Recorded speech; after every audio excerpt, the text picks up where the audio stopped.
Assalamualaikum warahmatullahi wabarakatuh. Nama saya Tina Liza dari Pendidikan Khusus tahun 2020 akan menjelaskan mengenai konsep strategi pembelajaran. Nah, secara harfiah, strategi itu dapat diartikan sebagai seni atau art. Nah, seni atau art atau strategi yaitu siasat atau rencana. Sedangkan menurut Robert dalam Muhaimin, strategi sebagai rencana tindakan yang terdiri atas seperangkat langkah untuk memecahkan masalah atau mencapai tujuan. Nah, seperti itu. Jadi, secara tidak langsung bahwa strategi pembelajaran ini adalah suatu siasat atau rencana dalam pembelajaran. Nah, menurut Morgan dan Newman sendiri, sebagaimana dikutip oleh Saiful, yaitu konsep dasar strategi pembelajaran ini adalah meliputi 4 hal. Yang pertama adalah menetapkan spesifikasi dan kualifikasi perubahan perilaku belajar. Yang kedua adalah menentukan pilihan berkenaan dengan pendekatan terhadap masalah belajar mengajar. Yang ketiga adalah memiliki prosedur, metode, dan teknik dalam belajar mengajar. Yang terakhir adalah norma dan kriteria keberhasilan kegiatan belajar mengajar. Nah, ada 4 hal masalah pokok yang sangat penting yang dapat dan harus dijadikan pedoman untuk pelaksanaan kegiatan pembelajaran supaya sesuatu itu sesuai dengan yang diharapkan. Yang pertama yaitu spesifikasi dan kualifikasi perubahan tingkah laku yang bagaimana diinginkan sebagai hasil belajar mengajar yang dilakukan. Dengan kata lain, apa yang harus dijadikan sasaran dari kegiatan belajar mengajar tersebut. Sasaran ini harus dirumuskan secara jelas. Nah, secara jelas latihan tertentu, yaitu sesuai dengan tujuan pembelajaran yang ingin dicapai. Nah, seperti itu.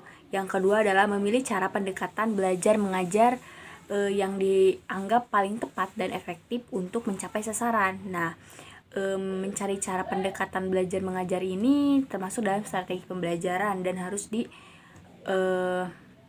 dipilih mana yang lebih tepat dan efektif untuk mencapai sasaran tersebut. Nah, biasanya setiap anak ini memiliki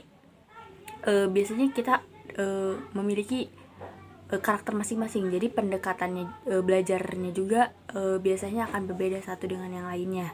Nah, yang ketiga adalah memilih dan menetapkan prosedur, metode, dan teknik belajar mengajar yang dianggap paling tepat dan efektif. Nah, metode atau teknik penyajian untuk memotivasi siswa agar mampu menerapkan pengetahuan dan pengalamannya untuk memecahkan masalah. Nah, berbeda dengan cara atau supaya murid-murid terdorong atau mampu berpikir bebas dan cukup keberanian untuk mengemukakan pendapat sendiri. Nah, yang terakhir itu keempat, menetapkan norma-norma atau kriteria keberhasilan sehingga guru mempunyai pegangan yang dapat dijadikan ukuran untuk menilai sampai sejauh mana keberhasilan tugas-tugas yang telah dilakukan. Sampai sejauh mana keberhasilan tugas-tugas yang dilakukan oleh siswa, seperti itu. Nah, yang selanjutnya adalah adanya faktor penentu belajar. Nah, di faktor penentu belajar ini ada beberapa faktor yang dapat mempengaruhi proses dari kegiatan belajar. Yang pertama adalah faktor kecerdasan. Yang dimaksud dengan kecerdasan ini ialah kemampuan seseorang untuk melakukan kegiatan berpikir yang bersifat rumit atau abstrak. Nah, orang yang cerdas itu dapat memikirkan dan mengerjakan lebih banyak, lebih cepat dan lebih tenaga yang relatif sedikit. Nah, kecerdasan ini adalah suatu kemampuan yang dibawa dari lahir, sedangkan pendidikan tidak dapat meningkatkan, tetapi hanya dapat mengembangkan. Jadi kecerdasan ini adalah suatu yang dibawa sejak lahir, biasanya turunan dari IQ orang tuanya, seperti itu. Nah, kecerdasan sendiri. Namun hal ini, tingginya kecerdasan seorang bukanlah suatu jaminan bahwa ia akan berhasil menyelesaikan pendidikannya dengan baik. Karena keberhasilan dalam belajar bukan hanya ditentukan oleh kecerdasan saja, tetapi juga ada faktor-faktor lain seperti, nah selanjutnya nih, faktor belajar. Nah, faktor belajar sendiri adalah segala segi kegiatan belajar. Misalnya kurang dapat memusatkan perhatian pada pembelajaran yang sedang dihadapi, tidak dapat menguasai kaidah yang berkaitan sehingga tidak dapat membaca seluruh bahan yang seharusnya dibaca. Itu juga termasuk kekurangan menguasai cara-cara belajar efektif dan efisien. Itu juga merupakan faktor belajar. Nah, yang ketiga adalah faktor sikap. Nah, sikap sendiri dapat menentukan apakah seseorang akan dapat belajar dengan lancar atau tidak, tahan lama belajar atau tidak, senang belajar yang dihadapinya atau tidak, dan banyak lagi yang lainnya. Nah, di antara sikap yang dimaksud ini adalah minat, keterbukaan berpikir, prasangka atau kesetiaan. Nah, sikap yang positif terhadap belajar ini dapat merangsang cepatnya kegiatan belajar. Jadi si anak ini harus ditanamkan dari awal bahwa mereka harus memiliki sifat yang minat dalam suatu hal, keterbukaan berpikir, prasangka atau kesetiaan, seperti itu. Nah, selanjutnya adalah faktor kegiatan.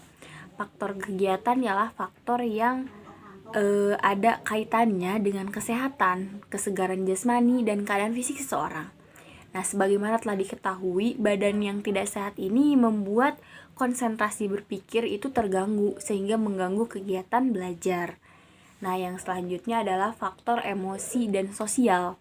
Nah, ini itu biasanya faktor yang pengaruhnya lebih besar dalam proses belajar mengajar. Nah, kenapa? Karena faktor emosi ini seperti tidak senang, faktor seperti tidak senang dan rasa suka, dan ada faktor sosial seperti persaingan dan kerjasama, atau misalnya anak yang rajin belajar dan bergaul dengan anak yang tidak rajin belajar dan terus ia terbawa untuk menjadi tidak rajin belajar, itu tuh merupakan salah satu gangguan dalam emosi dan sosial dari faktor ini gitu. Nah, ini juga sangat berpengaruh dalam proses belajar mengajar. Nah, yang selanjutnya adalah faktor lingkungan. Ini juga merupakan faktor yang sangat penting. Mengapa? Karena yang dimaksud faktor lingkungan sendiri ialah keadaan dan suasana tempat seseorang belajar. Nah, suasana dan keadaan tempat belajar ini turut menentukan berhasil atau tidaknya kegiatan belajar.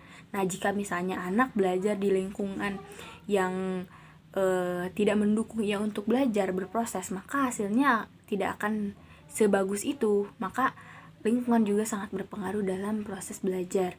Nah, yang selanjutnya adalah faktor guru. Nah, guru sendiri ini misalnya guru yang tidak atau kurang mampu dengan baik dalam mengajar dan yang kurang menguasai bahan yang diajarkan, ini itu dapat menimbulkan rasa tidak suka kepada yang diajarkan dan kurang dorongan untuk menguasainya di pihak siswa. Misalnya nih, seorang guru mengajarkan matematika.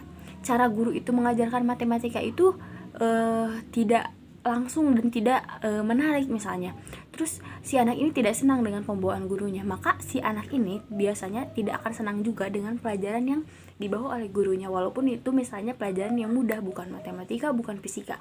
Misalnya pelajaran yang relatif mudah, tapi itu akan terasa berat bagi anak yang tidak menyukai cara guru itu mengajar. Seperti itu. Baik, mungkin hanya sekian materi yang dapat saya sampaikan. Semoga materi tersebut dapat bermanfaat dan dapat menjadi pembelajaran kita bersama.